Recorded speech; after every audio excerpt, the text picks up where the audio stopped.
I really like the direction in which ICP is heading as of right now, even though nothing I say is financial advice. And I'm not just only talking about the price because, of course, it's not heading in a good direction. It's kind of just like stagnating a little bit.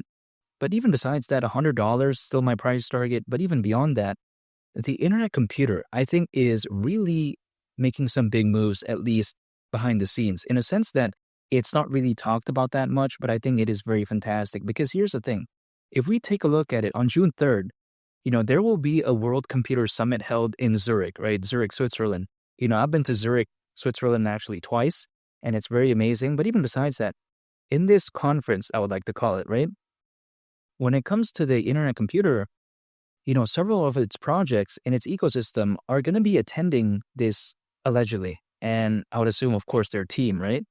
But even besides that, if we take a look at, the projects that are kind of beginning to pop up in the internet computer ecosystem, and not to mention some of the projects that are actually attending this conference, the way you take a look at it is that I've noticed an, increase, I would say, when it comes to the AI projects. And also on top of that, I've been beginning to see some projects that are related to agriculture. Now, some people may be thinking, okay, AI is kind of like something that people focus on. It's one of the staples when it comes to the whole space, right? But when it comes to agriculture, this is something that people don't really think about, at least when it comes to these type of crypto projects. But then again, the internet computer, this is how amazing it is.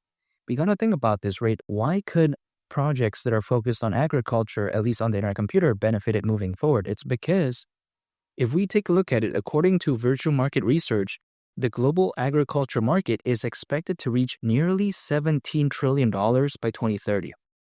I mean, let's just let this sink in, right?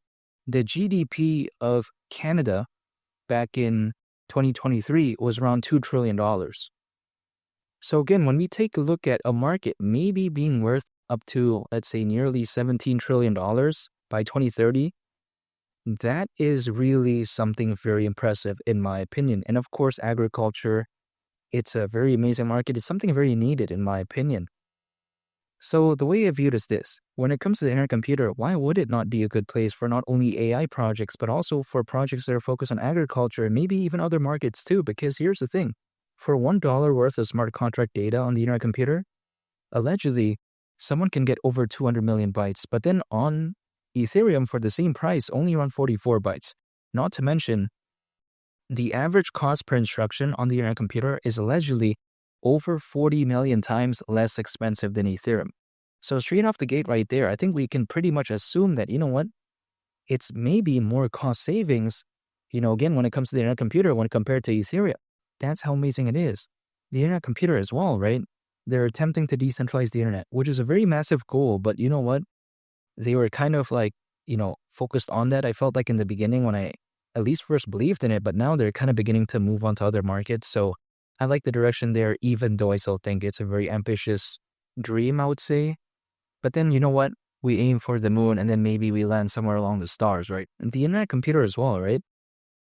It can allegedly connect Web 2 and Web 3 without oracles. This is a big deal because if we take a look at something like Chainlink, something like Pyth, they're kind of focused on oracles, right? And if we take a look at an oracle, it's basically a data feed that brings data from off the chain and brings that data over into the blockchain.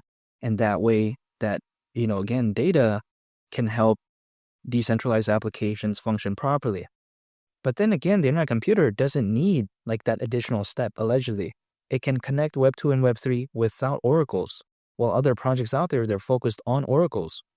So then we can only imagine how something like the internet computer, at least in theory, at least on paper, right, could maybe make something like Chainlink and as well as Pyth obsolete. Maybe. I'm not saying it's going to happen because the adoption is too good when it comes to Chainlink, in my opinion. So it's not going to make it like obsolete in that sense, but at least on paper, it could maybe do that because again, it doesn't need that additional process. It can bypass that.